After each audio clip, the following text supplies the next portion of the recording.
Les pensées sont le langage du cerveau. Les sentiments sont le langage du corps.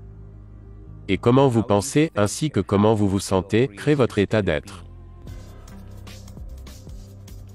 Personne ne change tant qu'il ne change pas son énergie. Dès que vous commencez à vous sentir complet et reconnaissant, la guérison commence. Au moment où vous commencez à vous sentir abondant, vous générez de la richesse.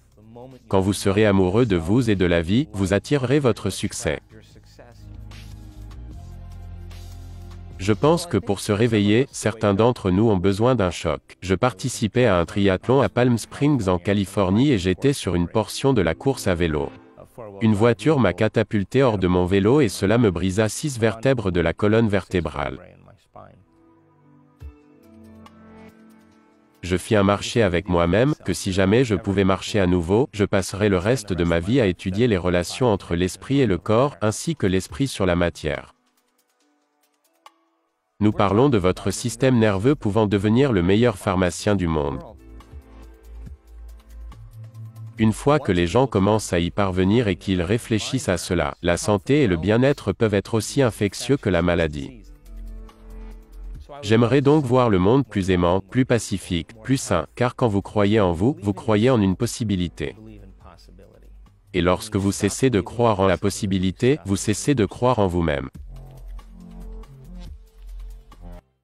Bonjour, je suis Brian Rose et mon invité d'aujourd'hui est le Dr Joe Dispenza, meilleur auteur du New York Times, conférencier, chercheur et enseignant international.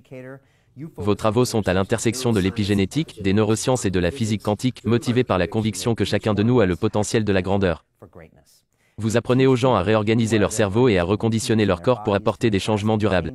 Votre dernier livre, Devenir superconscient, explique comment des gens ordinaires accomplissent des choses extraordinaires. Dr Joe, bienvenue. Merci de m'accueillir, Brian. C'est bon de vous avoir ici. Je suis curieux de savoir, quand vous prenez cet avion et que vous atterrissez à Londres, quel est le genre d'ambiance ou de sensation que vous obtenez de cette ville? Les gens d'ici, l'énergie, que ressentez-vous? Eh bien, il y a 2 villes, je voyage partout dans le monde et il y a 2 villes pour moi, qui ont la qualité unique que lorsque vous atterrissez, vous sentez que vous faites partie de la ville. Ce sont New York et Londres car tant de gens viennent d'ailleurs que de Londres ou même du Royaume-Uni, et ils sont immédiatement accueillis et inclus parmi la culture. Donc c'est un super endroit. Il y a une bonne énergie ici. Nous avons fait plusieurs événements à Londres et nous avons reçu des gens de 50 cultures différentes lors de nos événements. Donc beaucoup de diversité et je pense que les gens ont vraiment envie de l'essayer et de l'appliquer. Est-ce que cet endroit a changé au fil du temps? Oui, pour moi. Je venais ici, il y a un peu plus de 25 ans et la cuisine est incroyable. Vous pouvez trouver de l'excellente nourriture ici. Mais je pense que ça se passe dans le monde entier. Je pense que les gens se réveillent grâce à l'information et je pense qu'à l'ère de l'information, l'ignorance est un choix. Et tant de gens en recueillant des informations ont plus de pouvoir et font de meilleurs choix pour eux-mêmes. Et non seulement cela se produit au Royaume-Uni, mais aussi partout dans le monde. Avez-vous l'impression que vous avez différents types de questions ou attitudes au Royaume-Uni et en Europe par rapport aux USA ou à l'Asie? Il y avait une distinction plus forte il y a 15 à 20 ans quand vous alliez dans différents pays ou différentes cultures car chaque culture avait son impression environnementale unique. Par exemple, les Allemands lors de nos conférences en Allemagne il y a 25 ans voulaient connaître les 7 fonctions de l'hippocampe du plus important au moins important. Ils étaient très intéressés par la connaissance, la philosophie et l'information. Prenons une culture comme celle des Italiens. Ils se moquent de la connaissance, ils voulaient juste de l'expérience. Et à cause de la mondialisation, parce que l'information relie tant de gens, vous voyez une sorte de diffusion de cette singularité et plus de gens sont plus connectés. Donc, vous voyez les Italiens qui étudient le savoir, vous voyez les Allemands qui veulent l'expérience, et vous voyez les cultures commencer à fusionner. Alors je pense qu'il y a un bon changement qui se produit, grâce à l'information. J'aimerais parler de votre travail au cours des 20 dernières années, je vais parler du livre, mais d'abord j'aimerais vous demander quelque chose à propos d'un événement qui est arrivé en 1986. Et la raison pour laquelle c'est important pour moi, c'est parce que le 20 mai, j'ai fait ma première course Ironman. Un véritable challenge. Je me suis entraîné dur.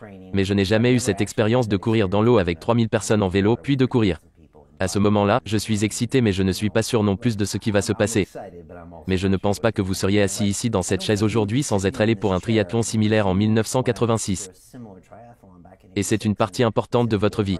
Je me demandais si vous pouviez nous en dire plus sur le sujet. Je pense que pour se réveiller, certains d'entre nous ont besoin d'un choc. Je participais à un triathlon à Palm Springs en Californie et j'étais sur une portion de la course à vélo. J'étais en train de tourner et il y avait un agent de police sur le côté. Il me faisait signe de la main pour que je prenne le virage et il y avait 2 autres cyclistes et je me suis penché près des cyclistes pour les dépasser. Le problème était que le policier tournait le dos à la circulation. Alors quand j'ai dépassé les cyclistes et que j'ai fait le tour, un 4x4 qui roulait à près de 90 km/h m'a catapulté hors de mon vélo et cela me brisa 6 vertèbres de la colonne vertébrale. Et la compression de la force qui me fit frapper le sol compressa les vertèbres. On appelle ça des fractures de compression. Et quand vous compressez la colonne comme cela, ça doit aller quelque part. Donc, c'est retourné sur ma moelle épinière, et à cause de la façon dont j'ai atterri, et j'ai fléchi très fort en avant, la vertèbre supérieure T8, la thoracique numéro 8, se comprima à plus de 60% et l'arc que la moelle épinière traverse s'est brisé comme un bretzel. J'ai donc eu plusieurs fractures de compression. J'ai eu des fragments d'os sur la moelle épinière et j'avais l'arc neural de la vertèbre T8 brisé.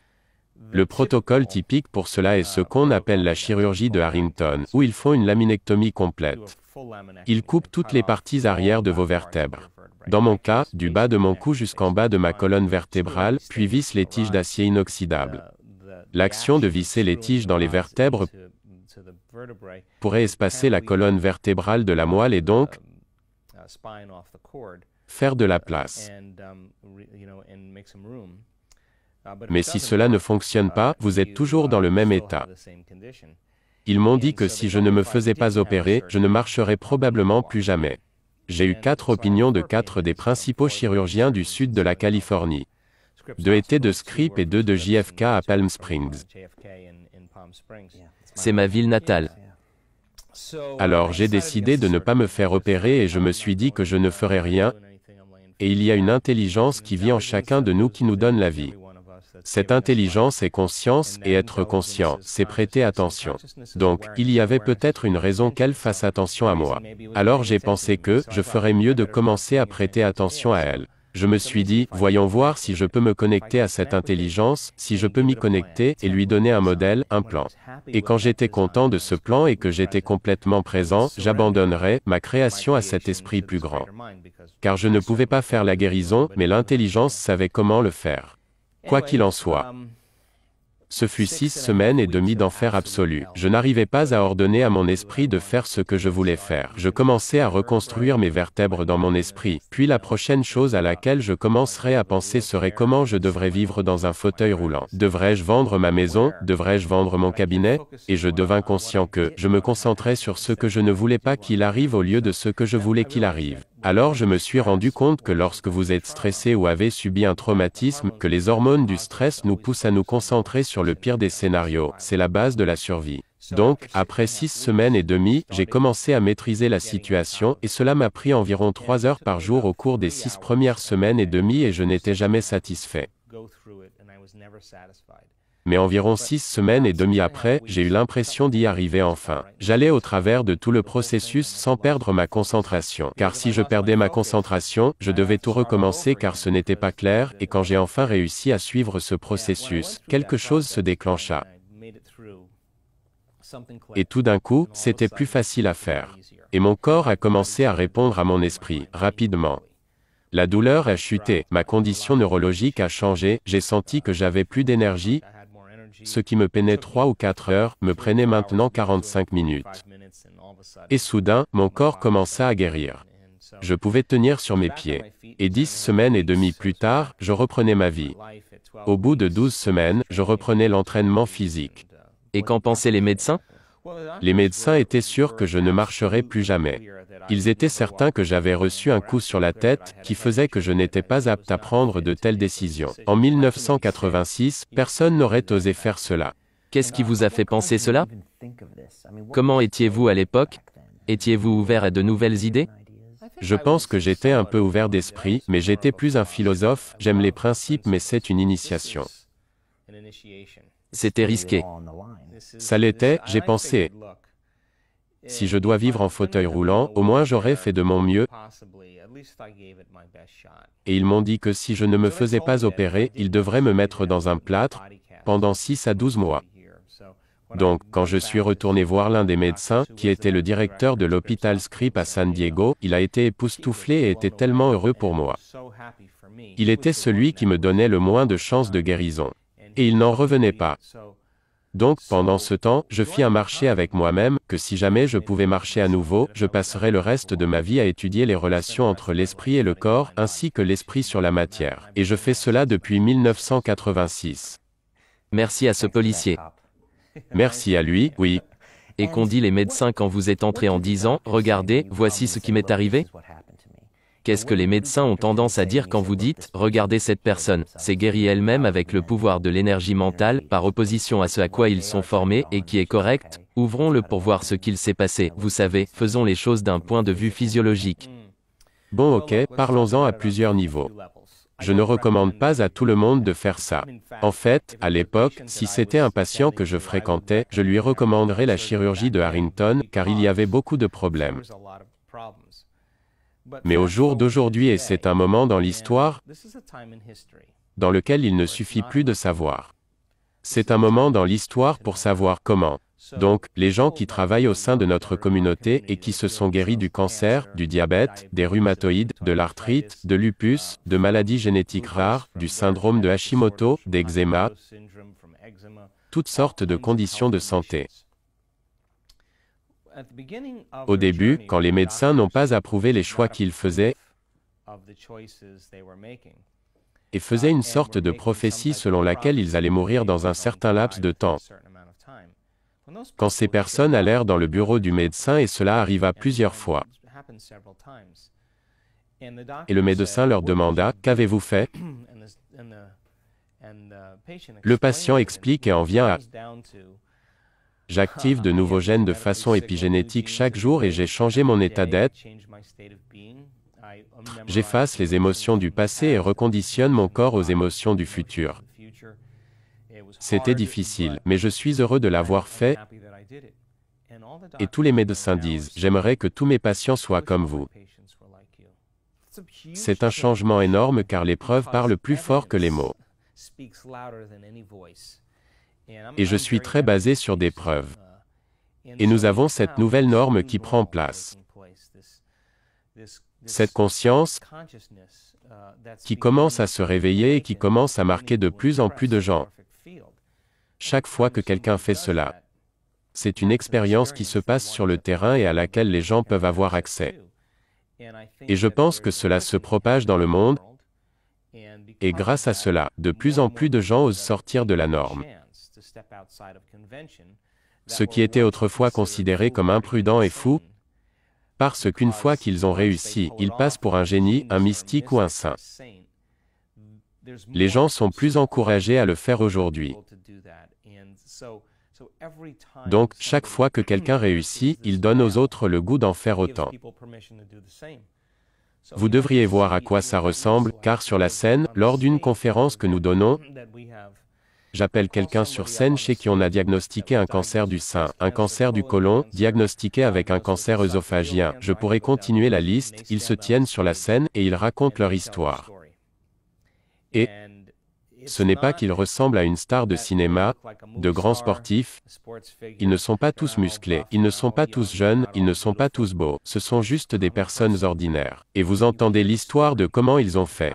Vous entendez parler de leur passé et vous réalisez ce qui a initié la maladie. Un traumatisme émotionnel? Un traumatisme émotionnel, oui, ou deux traumatismes.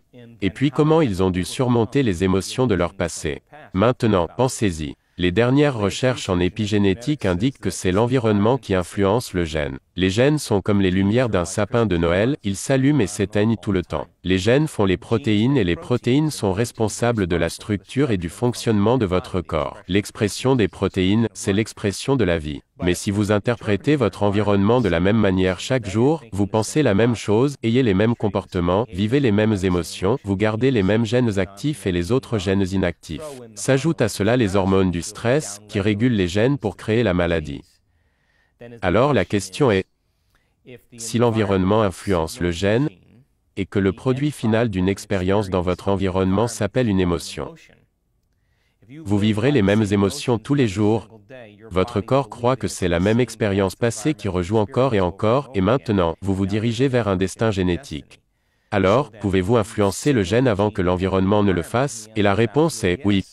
Parce que quand vous commencez à embrasser une émotion élevée et que vous la combinez avec une intention claire, et que vous êtes totalement dans l'instant présent, votre cerveau et votre corps ne savent pas faire la différence entre ce qui se passe à l'extérieur et ce qui se passe à l'intérieur de vous. Votre corps croit que c'est une expérience due à l'environnement extérieur qui génère l'émotion. Et tout à coup, plus l'émotion que vous ressentez est forte, à partir d'un processus interne, plus vous faites attention à la pensée ou à l'image dans votre esprit, vous créez une mémoire à long terme. Et soudainement, vous commencez à faire baisser le gène de la maladie et à rehausser le gène de la santé. Et le gène commence à produire une nouvelle protéine, qui commence à fabriquer une nouvelle hormone, ou chimie. Ou l'expression d'un nouveau processus chimique qui commencera à affecter d'autres systèmes du corps. Donc, est-ce ce qui se passe sur scène, quand il y a beaucoup d'énergie dans la pièce? C'est ce qui se passe quand une personne finit par y arriver. Et cela peut arriver? Cela peut arriver lors de nos conventions, mais ce pourrait être une personne à qui il aura fallu 2 ans pour y arriver. Mais les preuves suggèrent que des conditions aiguës. La médecine est tellement bien pour les conditions aiguës.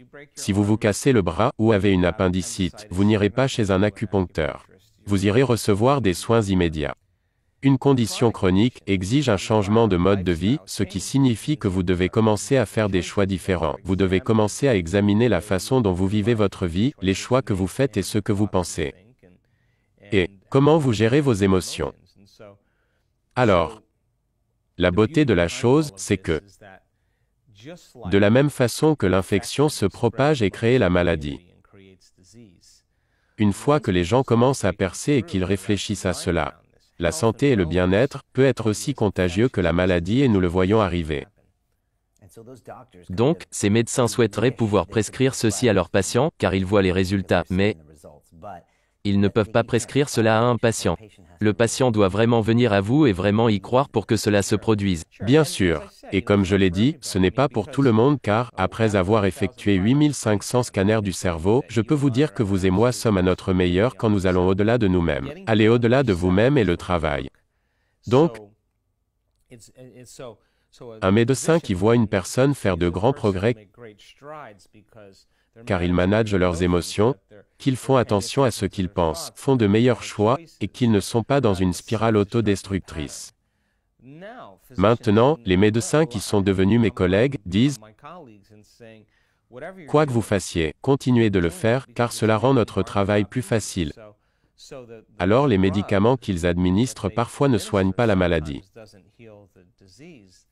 Cela aide vraiment la personne à maintenir une certaine qualité de vie ou de santé peut-être, mais nous parlons de votre système nerveux devenant le meilleur pharmacien au monde.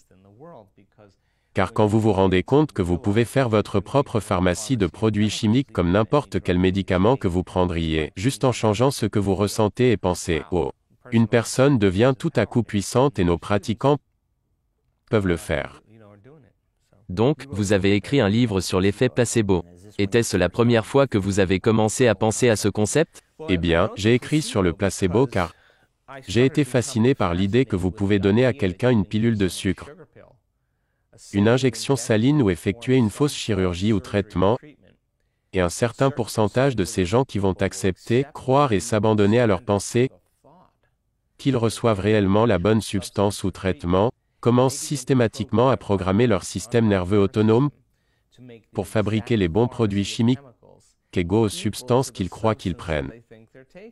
Alors, la question se pose, est-ce le placebo inerte qui guérit ou est-ce la capacité innée du corps à guérir par la pensée? Car cette pilule est un symbole de possibilité. Le médecin dit, c'est un super nouveau médicament, ça va vous aider pour la dépression, et la personne commence à penser à l'idée qu'elle pourrait aller mieux.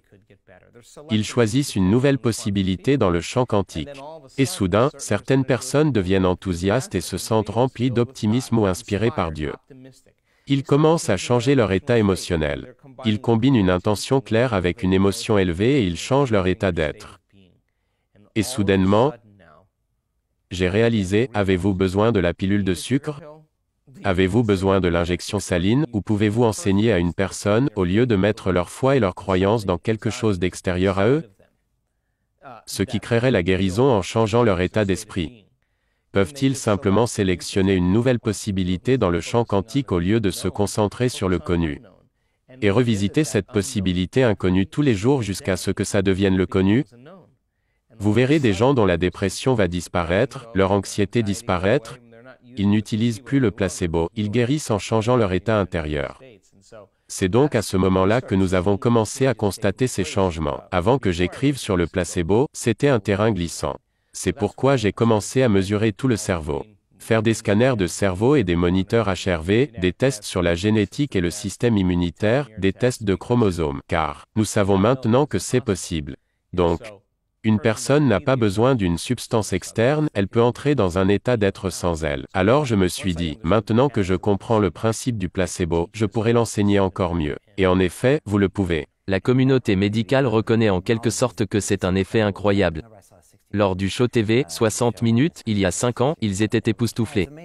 Et ils ne semblent jamais être allés au-delà de ça, cela leur semble toujours juste être cet étrange inconnu mystique, et ensuite la communauté médicale revient à ce qu'elle fait. Eh bien, vous ne pouvez plus faire une étude aujourd'hui liée aux médicaments sans avoir un test placebo en triple aveugle. Et les placebos, sachez-le, fonctionnent dans 10% à 100% des cas.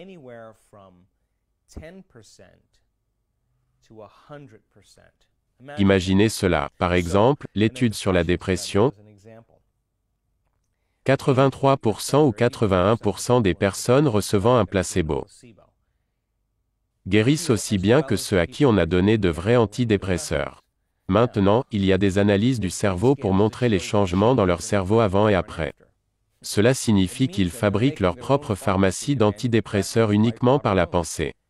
Et cela leur a pris 6 semaines, 8 semaines durant lesquelles ils ont pris ce placebo tous les jours. Et c'est un point important, car la plupart des gens pensent, « Oh, j'ai fait les exercices ou la méditation une fois. Alors mes conditions devraient s'améliorer ». Même dans l'étude de la dépression, 6 ou 8 semaines après avoir pris le placebo, chaque fois qu'ils le prennent, ils se disent qu'ils iront mieux. Ils changent leur état émotionnel. Tôt ou tard, cela devient leur nouvel état d'être. Cela peut prendre 6 à 8 semaines pour les gens avant de constater des changements significatifs de leur santé. Je suis un pragmatique, et si vous me dites quelque chose basé sur la science, je me poserai la question, comment puis-je appliquer cela dans ma vie? Alors que les gens commencent à rassembler ces informations, je sais maintenant que chaque fois que nous apprenons quelque chose de nouveau, nous établissons de nouvelles connexions dans notre cerveau. C'est comme ça qu'on apprend. Si les gens peuvent comprendre les nouvelles sciences, la physique quantique, les neurosciences, la neuroendocrinologie, la psychoneuroimmunologie, la relation corps-esprit, l'épigénétique, toutes ces sciences pointent du doigt la possibilité. Et si je peux leur apprendre de manière à reconstituer le modèle que je sens qu'à un certain point, ils arrivent à comprendre. S'ils peuvent tout expliquer à la personne assise à côté d'eux lors d'un séminaire. Si je ne peux pas l'expliquer, ça ne changera pas leur cerveau. Mais s'ils peuvent l'expliquer, ils commencent à installer le matériel neurologique dans leur cerveau, en préparation à une nouvelle expérience. Donc, si je peux définir les conditions de l'environnement et leur donner les instructions appropriées et les aider à s'abandonner suffisamment au moment présent, un certain pourcentage de ces gens vont avoir leur comportement qui correspond à leurs intentions. Et quand ils le font, ils expérimenteront quelque chose de nouveau. L'expérience va alors produire une émotion et ils vont se sentir illimités, entiers et invincibles. Au moment où ils ressentent cette émotion, ils enseignent chimiquement à leur corps de comprendre ce que leur esprit a compris intellectuellement. Maintenant, ils créent la vérité de cette philosophie en l'activant. Ce qui veut dire que si vous l'avez fait une fois, vous devriez être capable de le refaire. Et si vous répétez l'expérience encore et encore, vous reconditionnerez neurochimiquement votre esprit et votre corps pour qu'ils ne fassent plus qu'un. Et quand vous avez fait quelque chose tellement de fois que votre corps et votre esprit savent comment le refaire, vous maîtrisez maintenant cette philosophie et vous êtes dans un nouvel état d'être. Nous devons donc passer de philosophe à maître, de faire à être. Et une fois que vous arrivez au point où cela devient inné en vous, devient qui vous êtes, alors vous avez mémorisé un état interne indépendant des conditions de votre environnement. C'est là que vous commencez à maîtriser votre environnement et votre vie. Et oui, nous nageons à contre-courant. Ça va à l'encontre de la norme et des croyances. Mais comment enseignez-vous cela à quelqu'un qui va à l'un de vos séminaires et qui se sent plus bas que terre, traumatisé par son environnement, se sentant victime, attaché à tout ce qu'il y a de physique? Comment les aidez-vous à voir les choses différemment? Je ne décris pas le pire scénario. Nous avons des gens qui viennent à nos événements avec des conditions de santé très graves.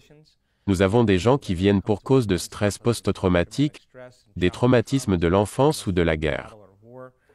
Certaines personnes veulent un nouvel emploi, de nouvelles relations, carrière ou opportunités, d'autres veulent juste une expérience mystique.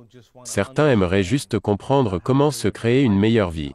Nous avons donc des gens à tous les niveaux mais je m'en fiche.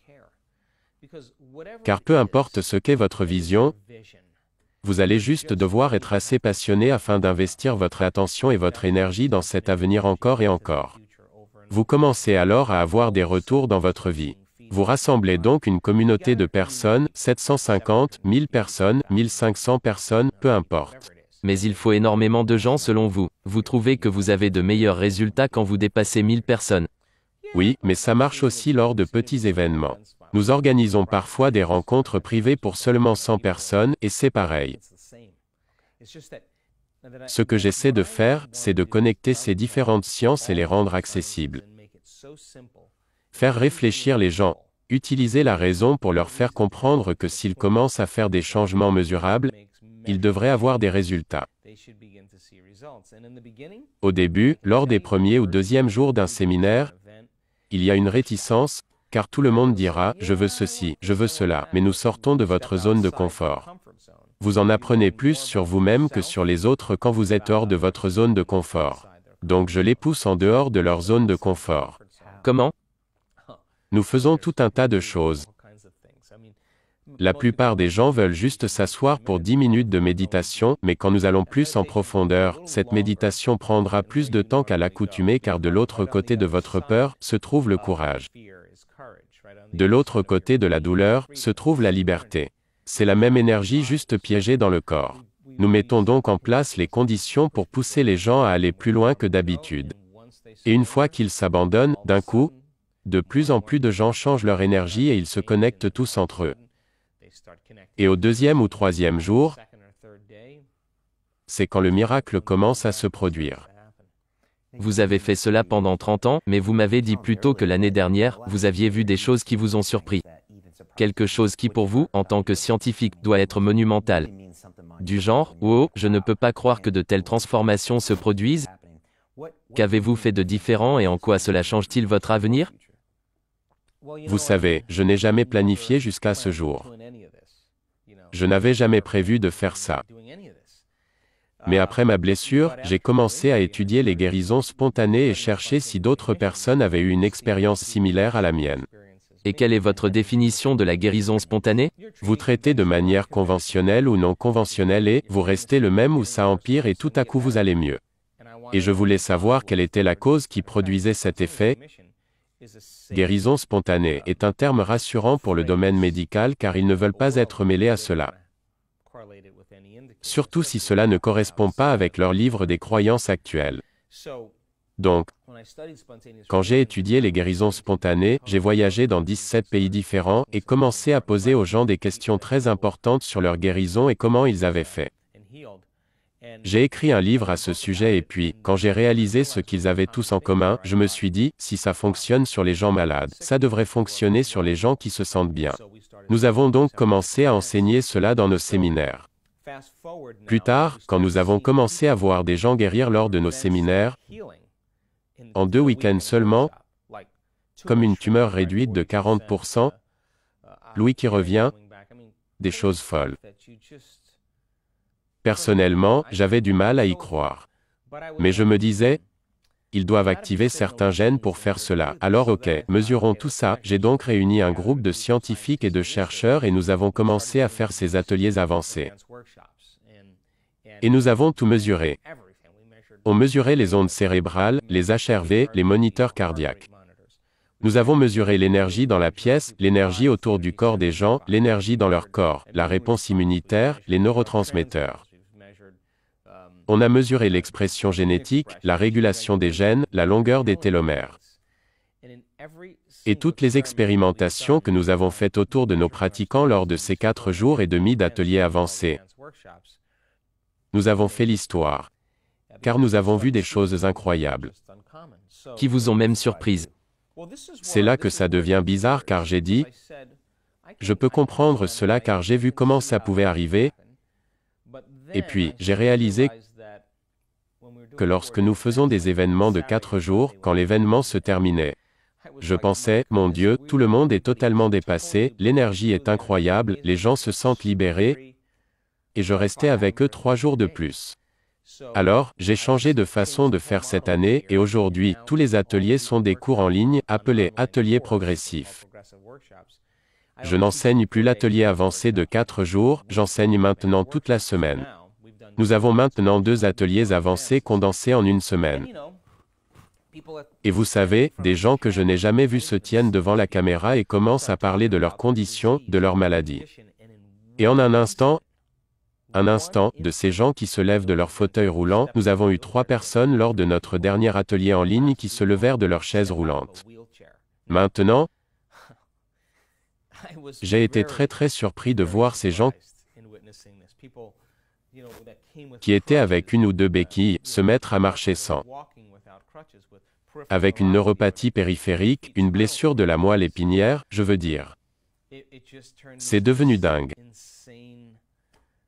C'était miraculeux.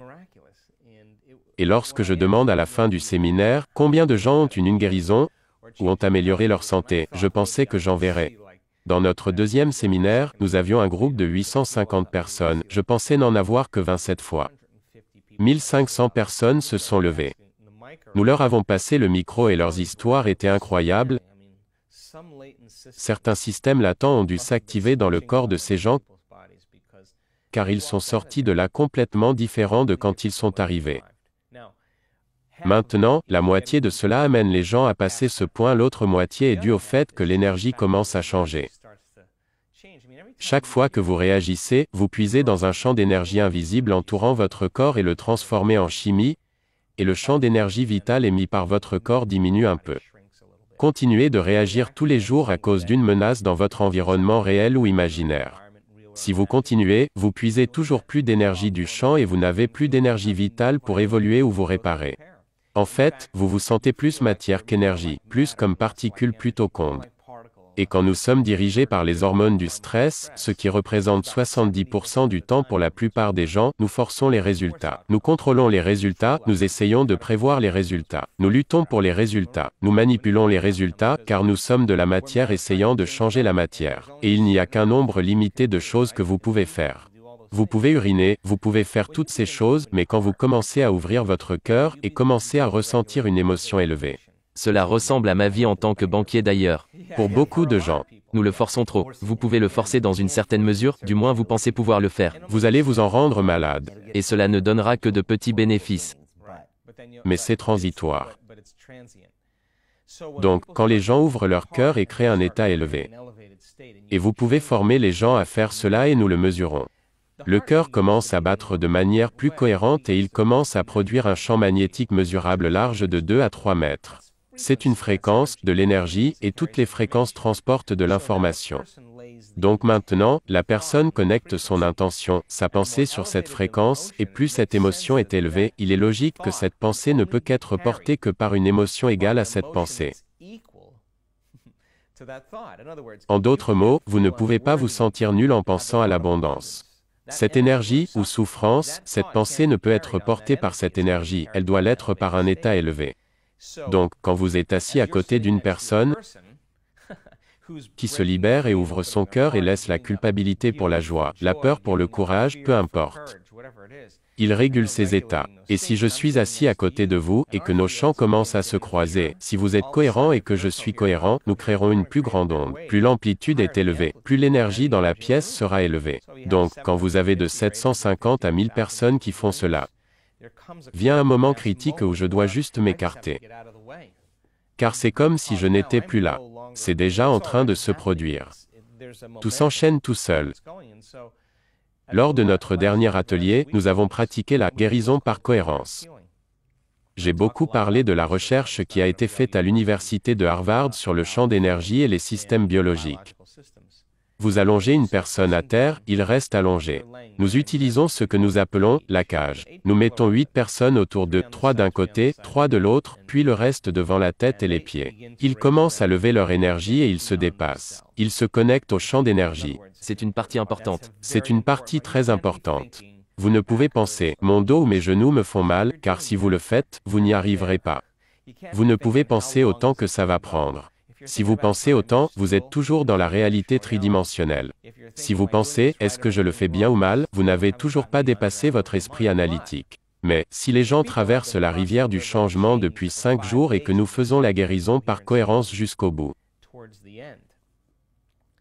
et qu'ils savent comment se concentrer sur le champ d'énergie au-delà de leurs mains, ils savent comment ouvrir leur cœur, comment aller au-delà d'eux-mêmes. Je suis debout sur scène et je regarde les gens allongés au sol, sans être touchés, leur corps convulse. Rien ne touche le sol sauf l'arrière de la tête de la personne et ses talons. Ils sont en arc comme cela. Et les gens sont juste assis là et ne se rendent compte de rien. C'est donc de l'énergie affectant la matière, changez le champ et vous changerez la matière. Je vois donc cela dans nos 2 derniers ateliers.